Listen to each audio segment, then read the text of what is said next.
नमस्कार, मैं रचना शर्मा चढ़ती कला डैम टीवी देख रहे सभी दर्शकों का स्वागत करती हूं। आप देख रहे हैं हरियाणा के समाचार। समाचारों की शुरुआत से पहले एक नजर आज की मुख्य सुर्खियों पर।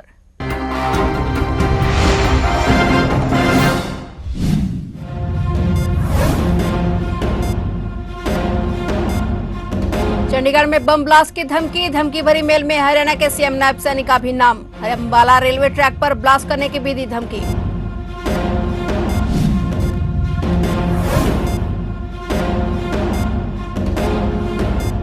लाडवा में सीएम नायब सैनी की जनसंवाद कार्यक्रम। सीएम नायब सैनी के जनता दरबार से खुली फाइलों की गांठें। सीएम ने कुरुक्षेत्र प्रशासन को दिए सख्त निर्देश।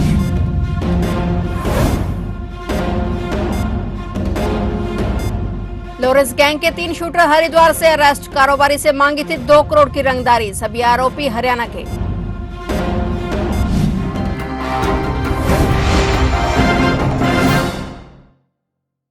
और अब समाचार विस्तार से। चंडीगढ़ में आज कई स्कूलों को फिर से बम से उड़ाने की धमकी मिली है। पहले के मामलों की तरह इस बार भी धमकी ईमेल के माध्यम से आई है। सूचना मिलते ही पुलिस, बम निरोधक दस्ता, डॉग स्क्वाड और खुफिया एजेंसियां अलर्ट हो गई और सघन तलाशी अभियान चलाया गया। धमकी भरी मेल में हरियाणा के मुख्यमंत्री नायब सिंह सैनी का नाम भी लिखा है। इसके अलावा लिखा गया है कि 6 जून तक अंबाला से दिल्ली रेलवे ट्रैक पर धमाके होंगे। पुलिस के अनुसार धमकी भरा ईमेल किस आईडी से भेजा गया है, इसकी जांच भी की जा रही है। साइबर सेल की टीम तकनीकी साक्ष्यों के आधार पर ईमेल भेजने वाले की पहचान में जुटी है। अधिकारियों ने बताया कि इससे पहले भी शहर के कुछ शिक्षण संस्थानों को इसी तरह की ईमेल मिल चुके हैं, जिनमें कई विस्फोटक पदार्थ नहीं मिले और वही बार स्कूलों को और अन्य सरकारी संस्थानों में बम की धमकी से लोगों की चिंता बढ़ गई है। लोगों का कहना है कि अब यह रोजमर्रा की बात हो गई है। इसके लिए चंडीगढ़ प्रशासन और भारत सरकार को अब कुछ बड़े कदम उठाने चाहिए।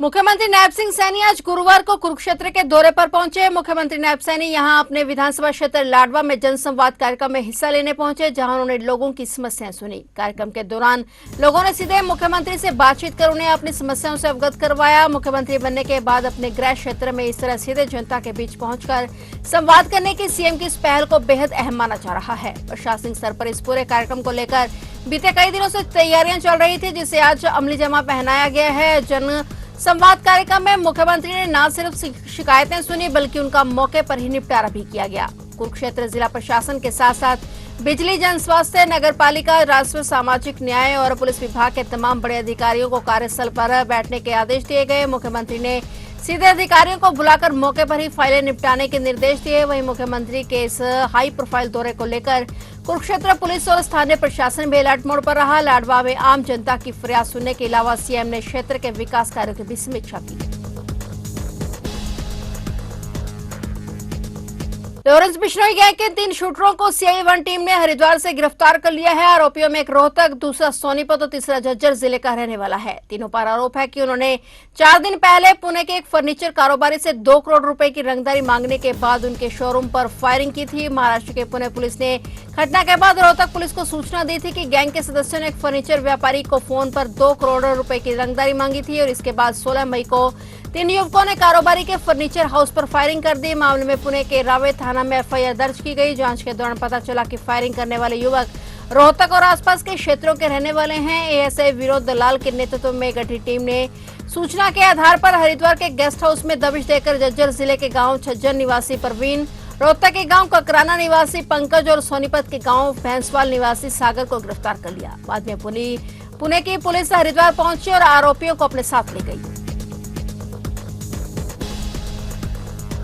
हरियाणा के मुख्यमंत्री नायब सिंह सैनी ने राज्य के स्कूलों में 25 मई से 30 जून तक ग्रीष्मकालीन अवकाश घोषित करने का निर्णय लिया और बैठक के शिक्षा मंत्री महिपाल ढांडा के सुझावों को स्वीकार करते हुए हरियाणा के सरकारी विद्यालयों के पाठ्यक्रम में श्रमदान को अनिवार्य किए जाने का निर्णय लिया गया है। मुख्यमंत्री नायब सिंह सैनी ने राज्य के स्कूलों में 25 मई से 30 जून तक ग्रीष्मकालीन अवकाश घोषित करने का निर्णय लिया और इसके लिए संबंधित अधिकारियों को आवश्यक निर्देश जारी किए ताकि विद्यार्थियों में अनुशासन, सहभागिता और सामाजिक जिम्मेदारी की भावना विकसित हो सके और शिक्षण व्यवस्था को अधिक प्रभावी बनाने के उद्देश्य से शिक्षा मंत्री के सुझाव पर मुख्यमंत्री ने निर्देश दिए कि शिक्षक कक्षा में मोबाइल फोन लेकर नहीं जाएंगे। शिक्षकों के मोबाइल विद्यालय में प्रधानाचार्य कक्षा में जमा होंगे और शिक्षण कार्य के दौरान मोबाइल के उपयोग पर पूरी तरह से प्रतिबंध सुनिश्चित किया जाएगा ताकि पढ़ाई प्रभावित न हो और विद्यार्थियों को बेहतर शैक्षणिक वातावरण मिल सके। मुख्यमंत्री ने चंडीगढ़ में विद्यालय आधारभूत संरचना की समीक्षा बैठक की अध्यक्षता की। मुख्यमंत्री नायब सैनी ने शिक्षा क्षेत्र में बड़ा कदम उठाते हुए मुख्यमंत्री उत्कृष्टता एवं प्रारंभिक अंग्रेजी विद्यालयों की शुरुआत की। वर्ष 2026-27 के बजट घोषणा के अनुरूप पहले चरण में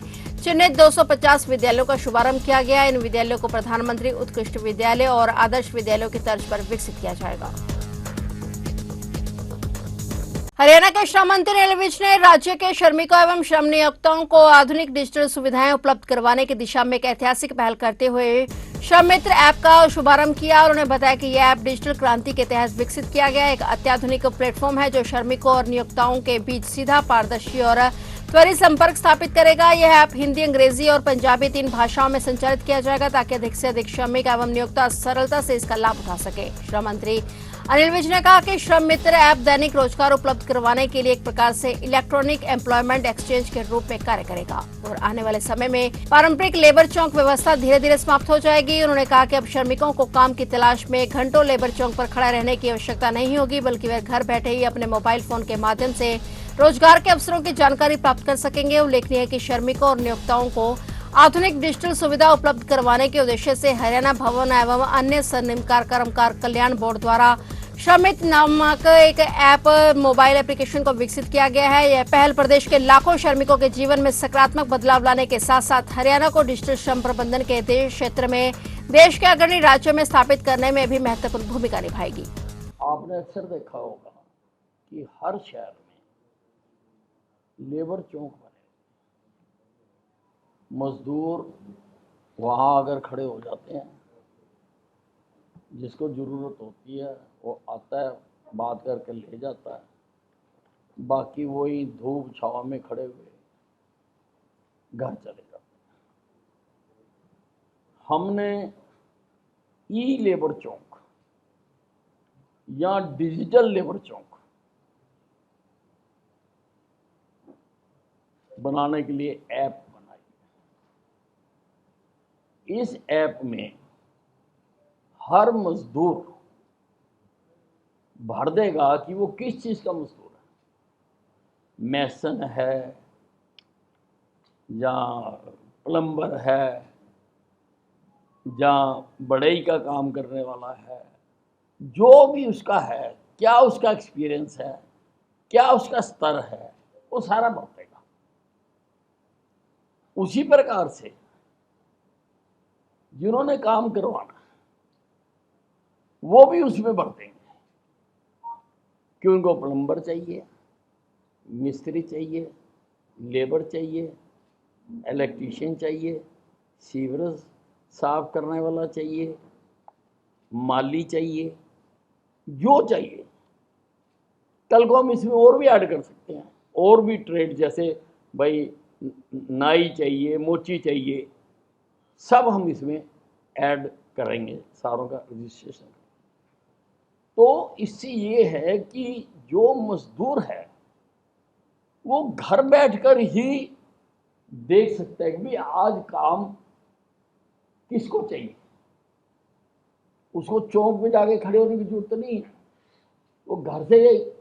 और उसमें हमने एक प्रोविजन और किया है कि वो दोनों जब हो वो आपस में टॉक कर सकते हैं। बटन दिया उसमें, हम आपको दिखाएंगे, वो आपस में बात कर सकते हैं। अगर उन्होंने रेट की बात करनी है, एक्सपीरियंस की बात करनी है, या कितने दिन का काम है वो बात करनी है, तो वो उसमें कर सकते हैं। हरियाणा सरकार ने किसानों को आत्मनिर्भर बनाने और बढ़ते डिजिटल संकट से राहत दिलाने की दिशा में बड़ा कदम उठाया है। राज्य सरकार अब किसानों को इलेक्ट्रिक ट्रैक्टर खरीदने पर 5 लाख रुपए तक की सब्सिडी देगी। सरकार का उद्देश्य खेती की लागत कम करना, प्रदूषण घटाना और किसानों को आधुनिक तकनीक से जोड़ना है। इस नई योजना को आगे बढ़ाने के लिए राव नरबीर सिंह ने इलेक्ट्रिक ट्रैक्टर बनाने वाली कई कंपनियों के अधिकारियों के साथ बैठक की। इस दौरान 45 हार्स पावर वाले एक इलेक्ट्रिक ट्रैक्टर का लाइव डेमो भी प्रस्तुत किया गया और डेमो में ट्रैक्टर ने खेत में रोटावेटर लगाकर सफलतापूर्वक जुताई की। जानकारी के मुताबिक 45 हार्स पावर वाला ई ट्रैक्टर करीब 15 लाख रुपए का है और इसके लिए 2 लाख रुपए रेट कम कराने में सरकार लगी हुई है। किसानों को यह ट्रैक्टर 13 लाख रुपए का पड़ेगा, जिसके बाद 5 लाख रुपए की सब्सिडी सरकार देगी और किसानों को 8 लाख ही देने होंगे।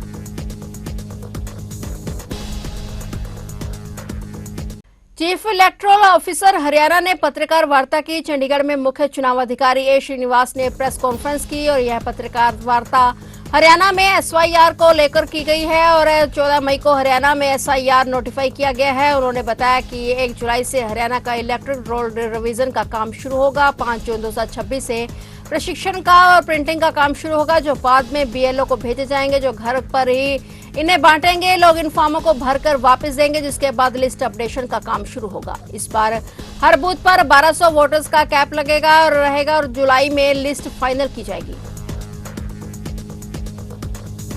अंबाला के तोपखाना इलाके में पीलिया फैलने के मामलों ने स्वास्थ्य विभाग की चिंता बढ़ा दी है। इलाके में एक 12 वर्षीय बच्ची की मौत के बाद अब तक करीब 20 लोग पीलिया की चपेट में बताए जा रहे हैं। स्थानीय लोगों का आरोप है कि लंबे समय से गंदे और दूषित पानी की सप्लाई हो रही है, जिसकी वजह से लोग लगातार बीमार पड़ रहे हैं। मामले की गंभीरता को देखते हुए स्वास्थ्य विभाग की टीम ने इलाके में पहुंचकर पानी के सैंपल लिए और स्वास्थ्य जांच कैंप लगाकर लोगों की जांच शुरू की। वहीं विभाग लोगों को साफ पानी इस्तेमाल करने और सावधानी बरतने की सलाह भी दे रहा है। मैडम, मेरा नाम राजकुमार है और तोपखाना बाजार से मैं पूर्व पार्षद हूँ। जैसा कि आपने भी सवाल किया कि यहाँ किसी डेथ हुई है, तो मैडम कुछ दिनों पहले यहाँ पर जो है पीलिया के केस आने शुरू हुए थे।